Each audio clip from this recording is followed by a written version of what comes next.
할렐루야. 사랑하는 성도 여러분, 오늘은 복 있는 사람 느헤미야 7장 말씀입니다.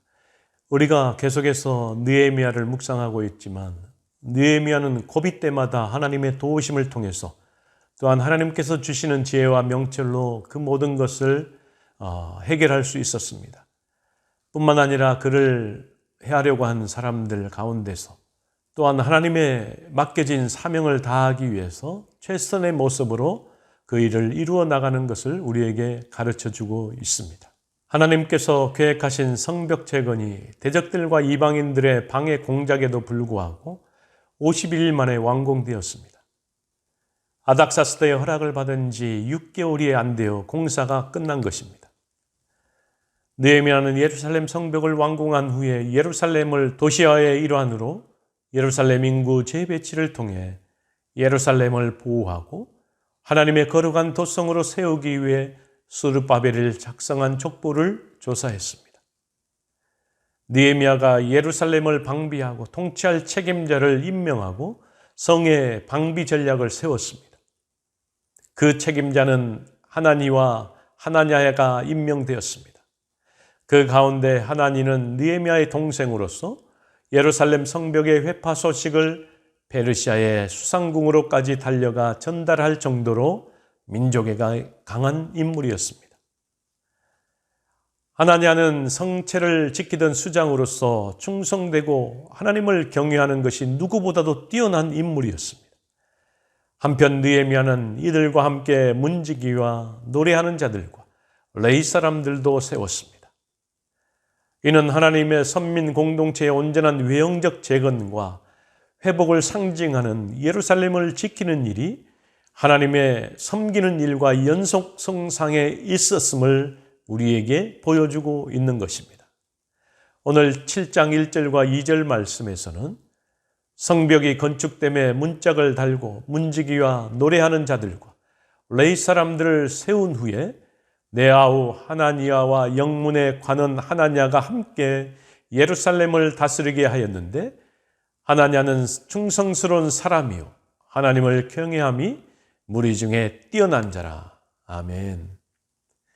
또한 성의 방비 전략을 세웠습니다. 느헤미야는 해가 뜨기 전에는 성문을 열지 말고 해가 지기 전에 성문을 닫도록 지시했습니다.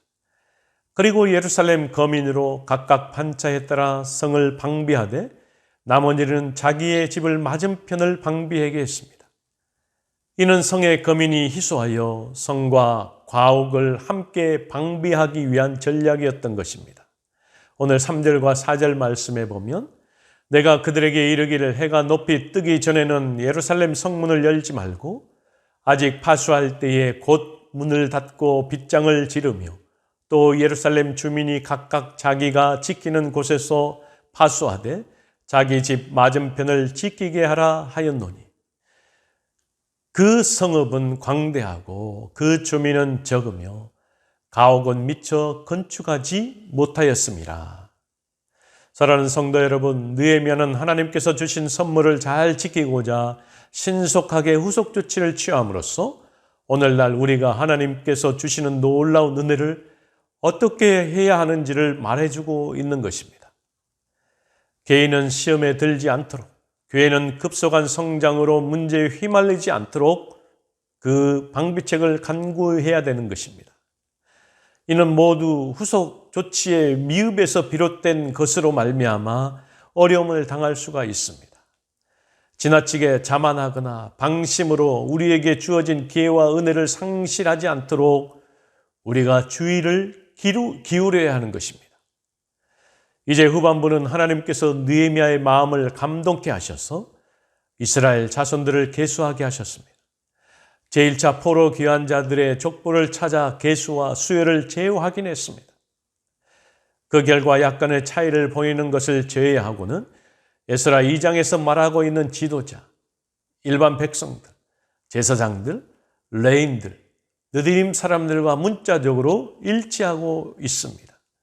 오늘 5절과 6절 말씀에 보면 내 하나님이 내 마음을 감동하사 귀족들과 민장들과 백성을 모아 그 계보대로 등록하게 하심으로 내가 처음으로 돌아온 자의 계보를 얻었는데 거기에 기록된 것을 보면 옛적에 바벨론 왕 느부갓네살에게 사로잡혀갔던 자들 중에서 노임을 받고 예루살렘과 유다에 돌아와 각기 자기들의 성읍에 이른 자들, 느헤미야가 이렇게 제1차 포로 귀환 자들의 가계와 수요를 다시 확인한 것은 성전과 성벽이 재건된 예루살렘을 이스라엘 공동체의 구심점으로 삼고 그 구속의 역사를 이끌어 나가기 위해서 대적들의 공격에 충분히 대처할 수 있는 인구가 필요하였기에 이스라엘에 흩어져 사는 백성들의 일부를 예루살렘으로 이주시키기 위한 자료를 마련하기 위함이었다라는 것입니다.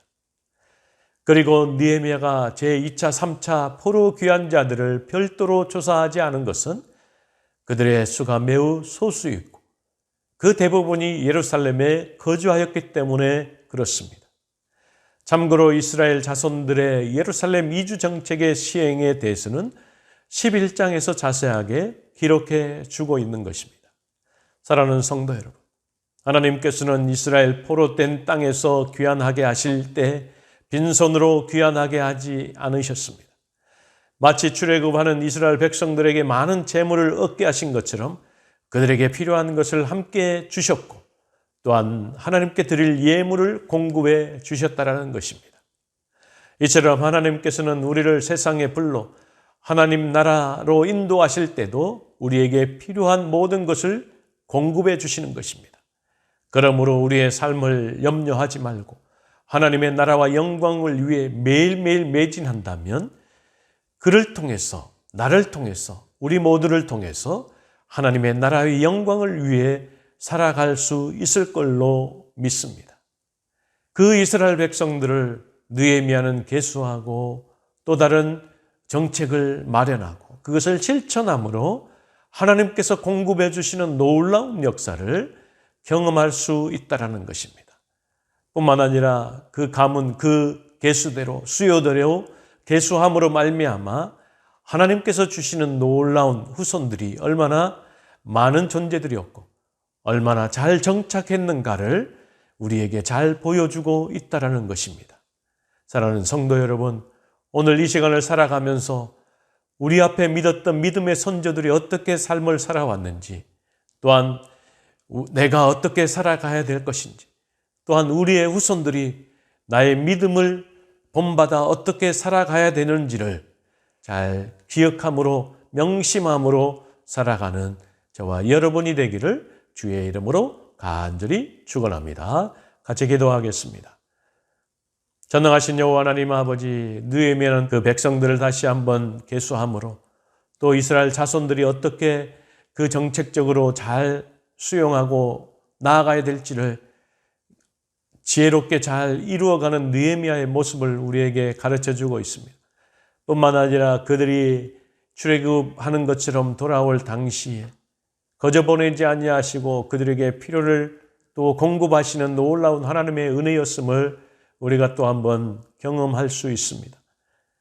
우리가 이 땅을 살아가지만 우리는 결국에 하나님의 나라를 위해서 인도하심을 받습니다. 그 나라가 이 땅에 이루어질 동안에 우리를 위해 공급하시는 놀라운 하나님의 은혜를 경험할 수 있을 것입니다. 그 놀라운 은혜를 경험하고 하나님 앞에 영광 돌려 살아가는 우리 모두가 될 수 있도록 주여 축복하여 주옵소서. 그 믿음의 선진들을 본받고 또 그 믿음의 선진들을 본받아 내가 지금 이 시간에 어떻게 살아가야 될 것인지, 그 믿음대로 살아가야 될 것인지를 지혜롭게 잘 결정하고 우리의 믿음이 또 다른 유산이 되어서 우리의 자녀들에게 어떻게 증거돼야 될지를 기억함으로 오늘을 살아갈 수 있도록 인도하여 주옵소서. 오늘 한날도 주님의 손에 의탁합니다. 예수 그리스도의 이름으로 간절히 기도하옵나이다. 아멘.